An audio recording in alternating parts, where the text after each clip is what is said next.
मेरा नाम मोहम्मद उस्मान है और मेरा ताल्लुक़ मीरपुर आज़ाद कश्मीर से एक नुआई गाँव है रायपुर कलां, वहाँ से मेरा ताल्लुक़ है।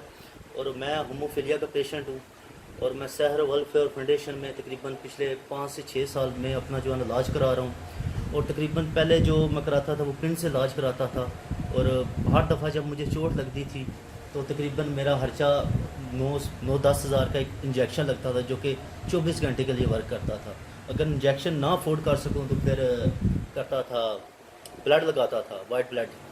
तो उससे ये हुआ कि अब जो सहर वेलफेयर फाउंडेशन में इलाज करा रहा हूँ, इससे मैंने पिछले 5 सालों में कोई ना लगाया है ब्लड लगाया है और ना ही फैक्टर।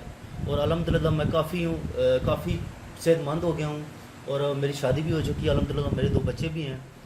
और उसके अलावा पहला ये होता था कि जब मुझे चोट लगती थी, तकरीबन मेरी जो चोट है ना, वो अगर घुटने में स्वेलिंग हो गई है, वो तकरीबन 3-4-6 मंथ हल्का के साल तक मैं चरपाई पे रहा हूँ।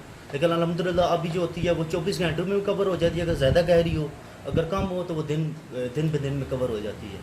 तो अल्हम्दुलिल्लाह मेरा एक छोटा भाई भी है, वो भी इसी तरह है और वो भी अल्हम्दुलिल्लाह काफ़ी रिकवर हो चुका है।